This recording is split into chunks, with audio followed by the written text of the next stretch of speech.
এবার ঘটনা কিন্তু উল্টে যাচ্ছে, অর্থাৎ নাসিরুদ্দিন পাটোয়ারি, সারজিৎ আলম অর্থাৎ এনসিপির 10 নেতার বিরুদ্ধে কিন্তু মামলা ক্রিয়েট হয়েছে হবিগঞ্জে। তো এতদিন আমরা শুনতে আসছিলাম বা শুনতেছিলাম, মিডিয়াতে বলা হচ্ছে যে এনসিপির উপরে ছাত্রদল এবং বিএনপি হামলা করতেছে, এরকম নিউজ কিন্তু শুনে আসছি। এবং এটার বিরুদ্ধে কিন্তু বিক্ষোভ সমাবেশ কিন্তু সারা বাংলাদেশে কিন্তু হচ্ছে, বিশেষ করে সিলেট এবং হবিগঞ্জে কিন্তু খুব ব্যাপক পরিমাণ এনসিপির কর্মসূচি ঘোষণা করছে এবং বিক্ষোভ করতেছে রাস্তার মধ্যে। এমন অবস্থায় গতকালকে হচ্ছে ছাত্রদলের একজন নেতা হচ্ছে তাদের বিরুদ্ধে অভিযোগ আনে এবং অভিযোগ আনার পর তাদের বিরুদ্ধে মামলা ক্রিয়েট করে। সেখানে মোট সারজিৎ আলম, নাসিরুদ্দিন পাটোয়ারি সহ মোট 10 জনের উপরে মামলা ক্রিয়েট করে বা মামলা দেয় এবং অজ্ঞাত নাম সহ আরও বেশ কয়েকজন আছে। তাদের অভিযোগ হচ্ছে তাদের উপরে হামলা করছে এবং হচ্ছে নগদ 50,000 টাকা এবং মোবাইল ফোন ছিনিয়ে নেওয়ারও নাকি অভিযোগ জানাইছে।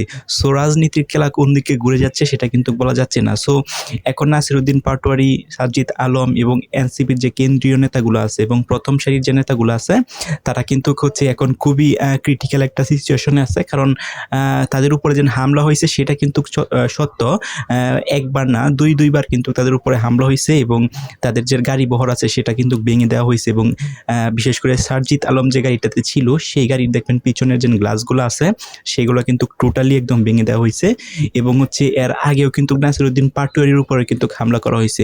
এখন তাদের উপরে হামলা করার মেইন কারণ হচ্ছে তাদের এক্সট্রা কথাবার্তা, বিশেষ করে নাসিরুদ্দিন পাটোয়ারি যে কথাবার্তাগুলো বলে সেগুলো কিন্তু বেদবি টাইপের কথাবার্তা।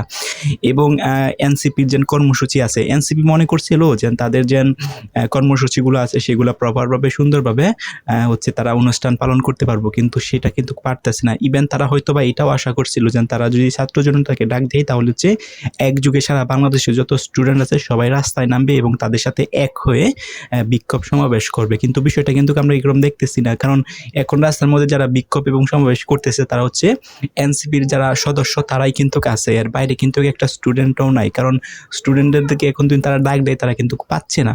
এখন হচ্ছে বিশেষ করে যে পরিস্থিতিটা এখন ক্রিয়েট হয়েছে সেটা হচ্ছে সিলেট এবং হবিগঞ্জে। সো এই যে পরিস্থিতিটা ক্রিয়েট হয়েছে সেখানে কিন্তু এনসিপি দাবি করতেছে বিএনপি নাকি আওয়ামী লীগের পথে হাঁটতেছে এবং আওয়ামী লীগ যেরকম স্বৈরাচার ছিল তেমনি নাকি সন্ত্রাস স্বৈরাচার হয়ে যাচ্ছে বিএনপি। এরকম আরও অনেক মন্তব্য কিন্তু এনসিপি করতেছে। এখন এনসিপি যে করতেছে তাদের জায়গা থেকে তাদের মন্তব্য করার রাইট আছে এবং তারা কিন্তু মন্তব্য করতেছে, কিন্তু তাদের কথার যে শালীনতা আছে সেটা কিন্তু বজায় রাখতে হবে। সো এরকম কিছু কথা কিন্তু এনসিপি বলতেছে যেগুলো হচ্ছে তরুণ সমাজ সেগুলো কিন্তু তাদের কাছ থেকে অ্যাকসেপ্ট করে না।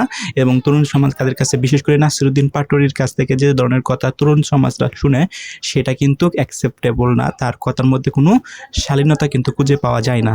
সো ওভারঅল আমরা যদি এখন চিন্তা করে দেখি যে এনসিপি তারা কিন্তু এখন কঠোর কর্মসূচির মধ্যে আছে এবং হচ্ছে এবং এনসিপির এটার অভিযোগ আনাইছে পুলিশ নাকি তাদেরকে সাহায্য করতেছে না। এবং সারজিৎ আলম কিন্তু এই মন্তব্যটা গত 2 দিন আগে করছে যে পুলিশ যারা আছে তারা হচ্ছে দেখতেছে কোনো কিছু করতেছে না, কিন্তু পুলিশের থেকে বিবৃতি দেওয়া হয়েছে যে সময় হামলাগুলো হচ্ছে সেখান থেকে এনসিপিকে বা এনসিপির যে নেতাগুলো আছে তাদেরকে প্রপারভাবে সুন্দরভাবে রেস্কিউ করে ওই স্থান থেকে অপসারণ করে অন্য কোথাও নিয়ে যাচ্ছে, এরকম কিন্তু পুলিশ থেকে বিবৃতি পাওয়া গেছে। সো এই যে কোন পরিস্থিতি ক্রিয়েট হয়েছে এটা কবে নাগাদ গিয়া স্বাভাবিক হয় সেটা কিন্তু কোনো বলা যাচ্ছে না। কারণ এখন কিন্তু সিলেট হবিগঞ্জে কিন্তু এই যে পরিস্থিতিটা আছে সেটা কিন্তু এখন ব্যাপকভাবে আলোড়ন তৈরি করছে এবং তাদের যে কর্মসূচিগুলো আছে বিশেষ করে এনসিপি তারা কিন্তু কর্মসূচি পালন করতেছে এবং হিউজ অফ সদস্য যারা আছে এনসিপির সবাই কিন্তু মাঠে বিক্ষোভ মিছিল কিন্তু অলরেডি শুরু করে দিচ্ছে। সো নেক্সটে কি হয় সেটা আমরা বলতে পারি না, বাট যতই দিন যাবে সেই আন্দোলনটা কিন্তু